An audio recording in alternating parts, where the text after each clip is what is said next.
Hi everybody, my name is Miles, and today I am going to tell you a little story.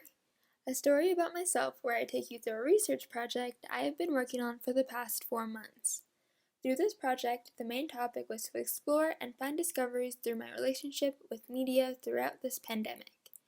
Through many writing prompts given by my professor, I have been able to learn more about myself and the world around me than I have ever learned before. So, let's get started. To start, how about a little bit about myself? My biases, if you will. I am an 18-year-old woman, born and raised in Canada, but I am also proud of my Filipino roots, as I come from a family of first-generation immigrants from the Philippines to Canada. After some exploration of faith, I've come to a point where I believe in God and believing there's an afterlife, but without the religious commitment to those beliefs. I also believe in equality and change and in knowing your sexuality or gender at a young age. I believe in second chances, given the right circumstances, in the right people at the wrong time, and outgrowing people you may have thought to stay in your life forever. I believe that no matter what age you are in, life will always be confusing. I do not believe that blood has to mean family, in gender norms or standards, in human and animals being the only living thing in the universe, and grades determining our intelligence. I am a student, a daughter, an older sister. Before the pandemic, I taught individuals of all ages how to swim, and this is something that I miss. I was a competitive swimmer, an amateur dancer, and even learned to play the piano for a few years. These are the things that make me who I am, and where everything I say in this project stems from. Now you know a little bit about me. So let's talk about this research project again.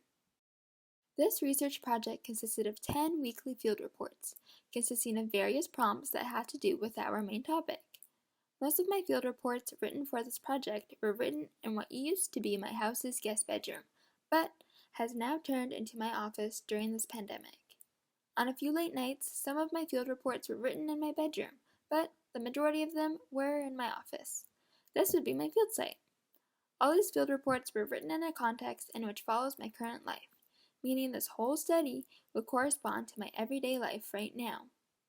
Throughout the study, I found the best way for me to share my findings and thoughts were through the process of free writing. In most cases, after reading the prompt, I would just let myself write anything and everything that came to mind. Then, I would go back and edit all of it. Of course, though, not all prompts were free range. I needed evidence or additional resources to my responses. So generally, I would turn to the internet and the things around me when collecting data. As this project was something new given to myself and my other classmates by our professor, we were given a bit of a guideline when it came to organizing our data.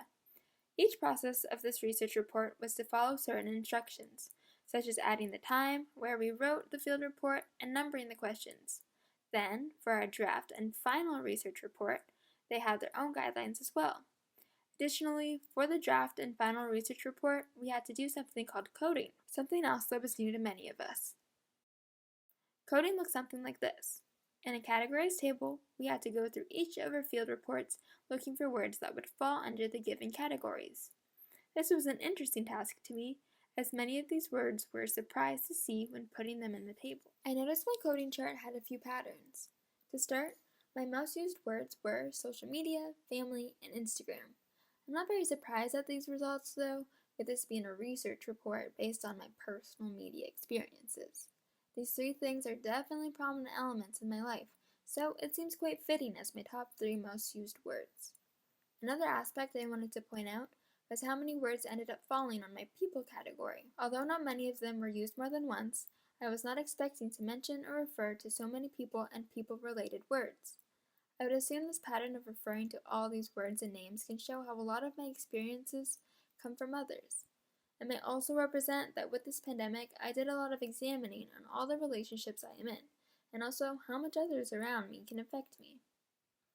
A lot of the other categories, though, although filled with a decent amount of words, were usually only used once, some 3 at most.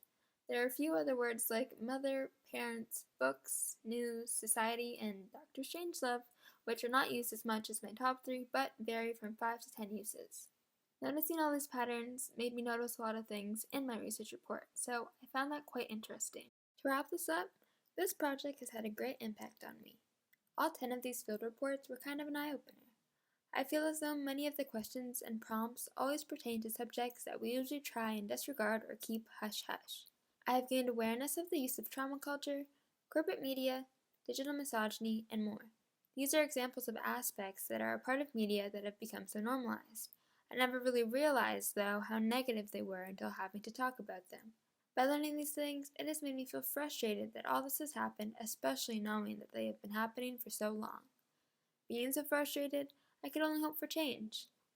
I feel we are so used to having a mindset that the world we are given is the one we must live in. I believe, though, that this does not have to be true.